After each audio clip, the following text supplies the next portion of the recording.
16. O éter refletor e as forças arquetípicas.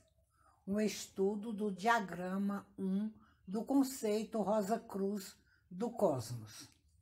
Neste capítulo final sobre o éter refletor, voltamos novamente à afirmação de Max Rendel de que este éter é o meio através do qual o pensamento impressiona o cérebro humano. Está intimamente ligado à quarta subdivisão do mundo do pensamento. Esta é a mais elevada das 4 subdivisões contidas na região do pensamento concreto e é o mundo lar da mente humana. Lá se encontra uma versão muito mais clara da memória da natureza. A 4ª subdivisão da região do pensamento concreto é denominada a região das forças arquétipas. Vê livro Conceito Rosa Cruz do Cosmos, capítulo 1.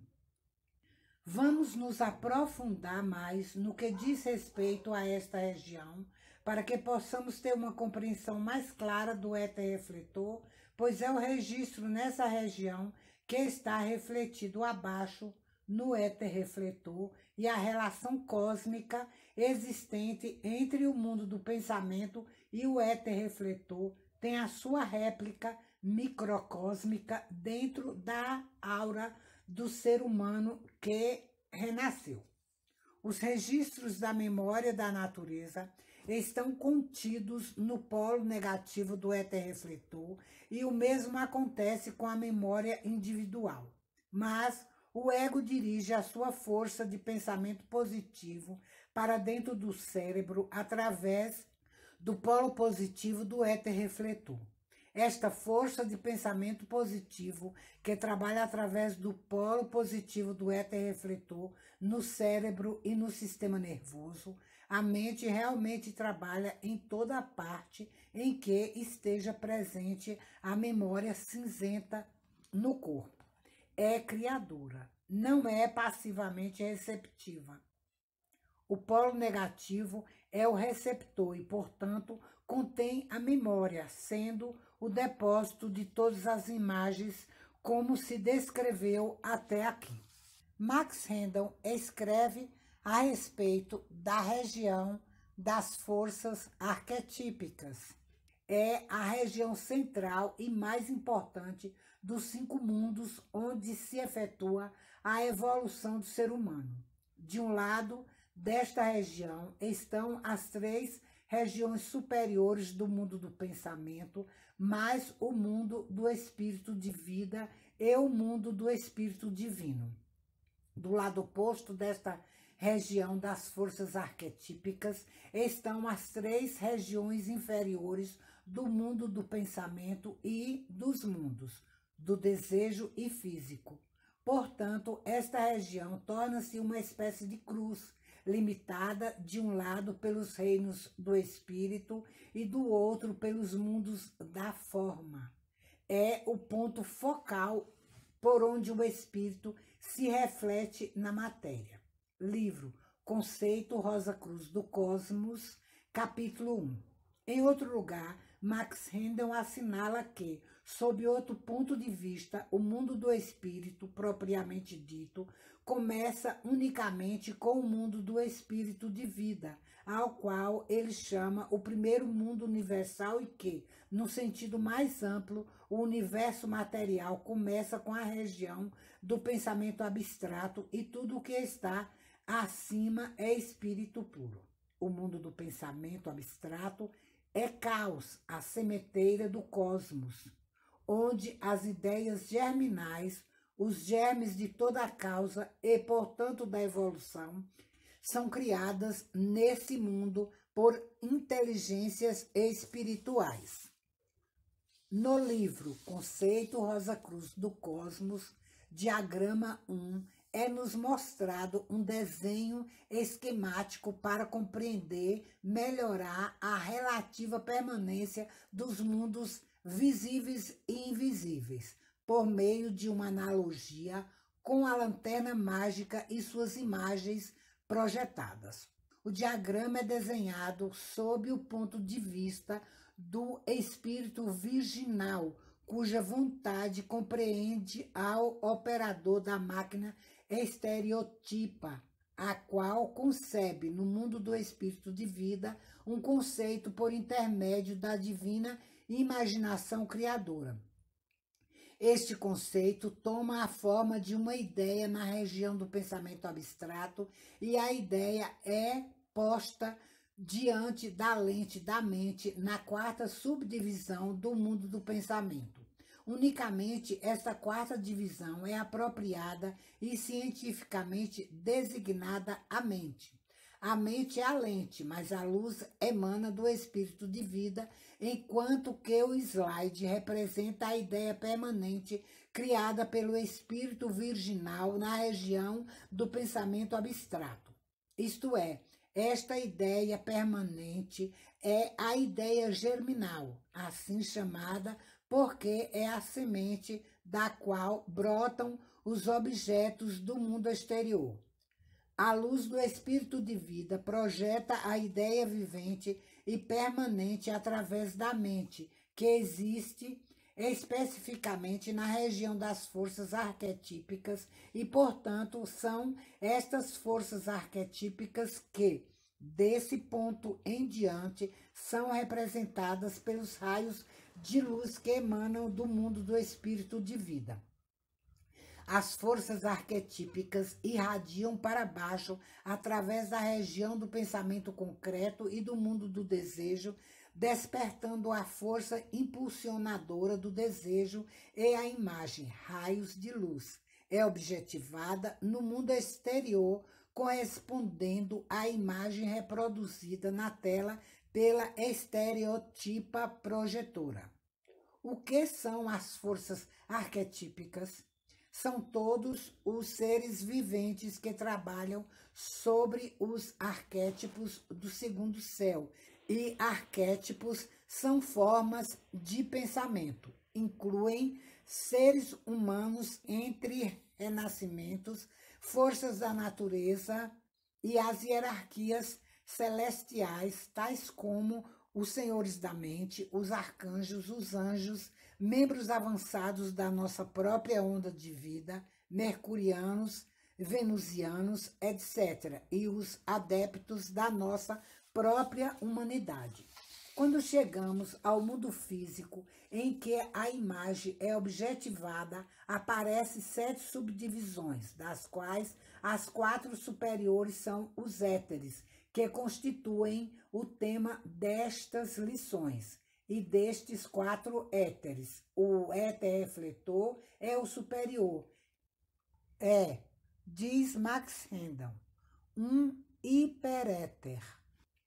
Este éter é a tela sobre a qual a imagem é projetada pela mente, mas as forças do mundo do desejo estão presentes com a imagem, assim como o calor, a luz e a eletricidade da máquina estereotipa estão incluídas na projeção da imagem impressa na lâmina de vidro para a tela ou, em outra analogia, o quadro em movimento projetado desde o dispositivo.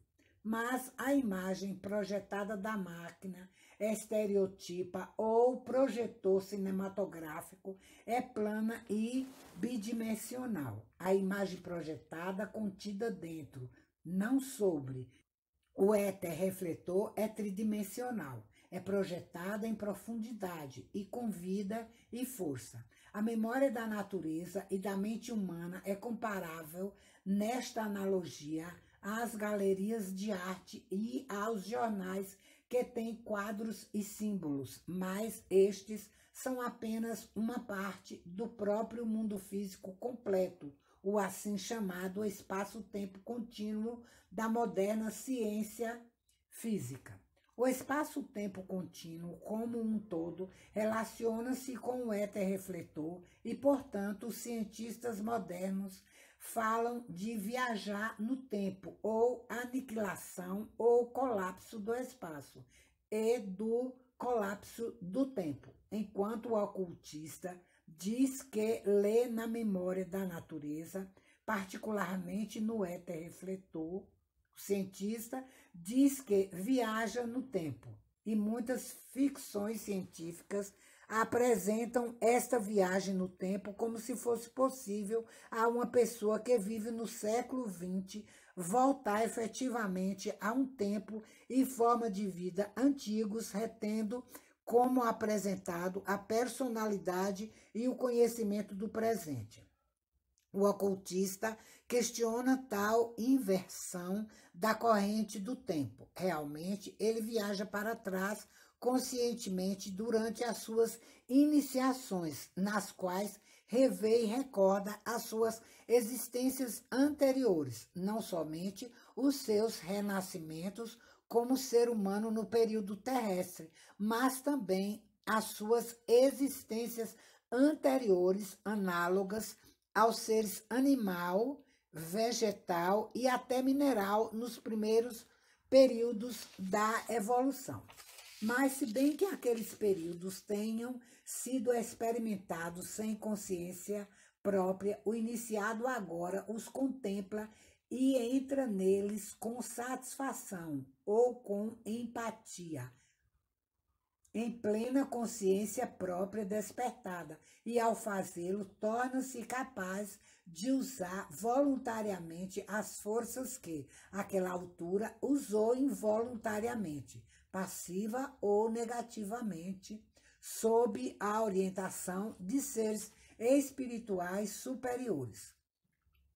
Assim como o corpo denso do ser humano está rodeado pelo mundo à sua volta e deriva deste, assim também o Espírito Divino e o Espírito de vida estão rodeados pelos seus correspondentes mundos macrocósmicos do Espírito e deles derivam.